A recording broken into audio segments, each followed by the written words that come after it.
नमस्कार मंडळी, welcome back to my world. सकाळी सकाळी आम्ही तयार होऊन निघालोय भीमाशंकरला। भीमाशंकर हे आपल्या सगळ्यांना माहिती आहे, 12 ज्योतिर्लिंगांपैकी एक ज्योतिर्लिंग आहे। याआधी मागच्या वर्षीही आम्ही भीमाशंकरला जाऊन आलो आहोत, पण आता पुन्हा जातो। याचं कारण म्हणजे चंद्रकांत यांची पोस्टिंग आली आहे। आता काहीच दिवसात आम्हाला इथून जावं लागणार आहे।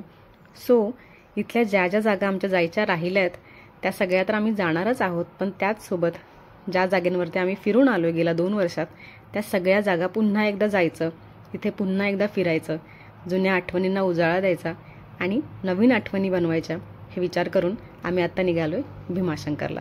गेल्या वर्षी आम्ही तिघेच गेलो होतो, मी, शिवांश आणि चंद्रकांत।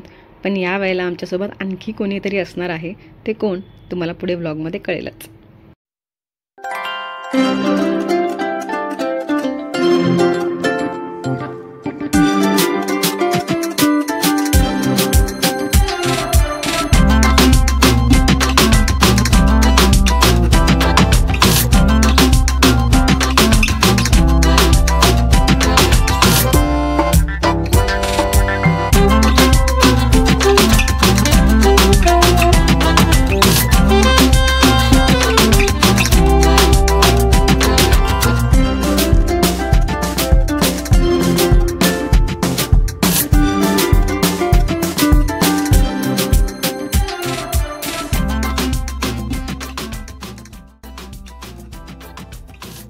आता भेटले बघा आम्हाला, बिचारे 1 तास वाट बघतात आमची। हाय, आता पोहोचलोय आम्ही। आता इथे चहा प्यायचा आणि मग निघायचं देवाच्या दर्शनाला। तर या वर्षी हे तिघे आमच्या सोबत आहेत। माझा लहान भाऊ जयू, माझी लहान बहीण अंकू, तिच्या लग्नाचा व्लॉग तुम्ही पाहिला असेलच, आता काही महिन्यापूर्वीच तिचं लग्न झालं, आणि प्रीतम। जयू हा सकाळी पहाटे 5 वाजता निघालाय घरातून, तो ठाण्यावरून आलाय। त्यानंतर अंकू आणि प्रीतम 6 वाजता निघाले होते दौंडवरून, आणि आम्हाला सगळ्यात कमी अंतर पार करायचं होतं। सगळ्यात आधी आम्ही पोहोचणं अपेक्षित होतं, पण आम्हाला तिथे पोहोचायला लेट झाला। इथे पोहोचल्यानंतर चहा पाणी केला आणि लगेचच आम्ही दर्शनासाठी निघालो। मंदिराच्या बाहेरच पार्किंगची व्यवस्था आहे, तिथे आम्ही तिघांनी बाईक्स लावल्या आणि इथे दर्शनासाठी आलो।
गेल्या वर्षी जेव्हा आम्ही इथे आलो होतो त्यावेळेलाही इथे इतकी गर्दी नव्हती आणि आजही नव्हती। नाहीतर असं म्हटलं जातं की इथे प्रचंड गर्दी असते, लोक अगदी 2-2, 3-3 तास रांगेत उभे असतात, तेव्हा कुठे त्यांना देवाचं दर्शन होतं। पण आमचं दर्शन मात्र 15 मिनिटात झालं। दर्शन घेऊन आल्यानंतर आम्ही थोडा वेळ बाहेर बसलो। गाभाऱ्याच्या समोर जी थोडीशी जागा आहे तिथे तुम्ही बसू शकता, जास्त वेळ तिथे बसून देत नाहीत, पण 2-3 मिनटं तुम्ही नक्कीच बसू शकता।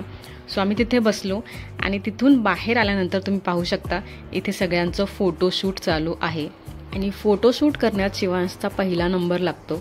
आजकाल माहिती नाही का, पण त्याला फोटो काढण्यात खूप इंटरेस्ट यायला लागला आहे, आणि त्याने अशी शॉल पांघरली होती आणि वेगवेगळ्या पोजेस स्वतःहूनही देत होत्या, आणि आजूबाजूला ही लोक होती ते सुद्धा त्याला सांगत होते की तू अशी पोज दे, तशी पोज दे।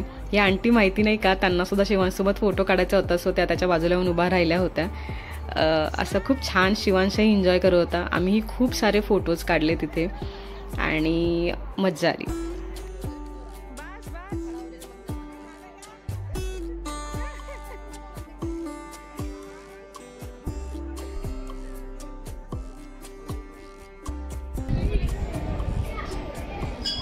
जंप करो ना।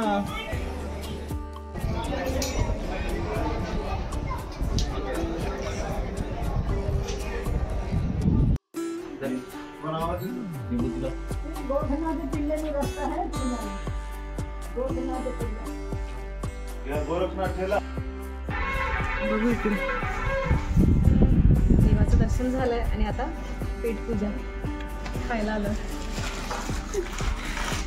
हे घरून घेऊन आलं. तू काय आणलंयस? डोसे. बघू ओपन कर. ते बघ फ्रेंच फ्राईज खरंच घेऊन आलाय हा.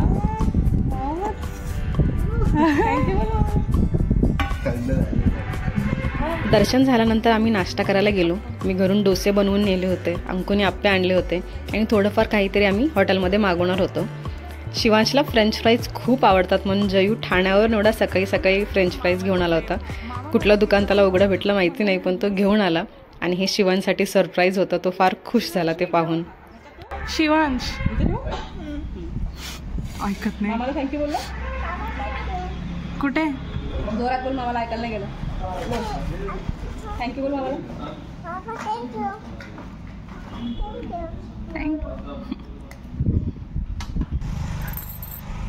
झालं, आजची ट्रिप संपली. आजचा दिवस पण अर्धा संपला. अर्धा हो 3 वाजून गेले. आता तू तुझ्या घरी, मी माझ्या घरी. बट फायनली किती महिन्यानंतर 5 महिन्यानंतर एक सक्सेसफुल एकत्र ट्रिप केली आपण. अनप्लॅन्ड अशीच अनप्लॅन्ड अजून करूया. प्लॅन केलं की काही होत नाही. येस. चला मग भेटूया आता रस्त्यात घरी गेल्यावर. ओके, रस्त्यात किंवा घरी गेल्यावर. बाय.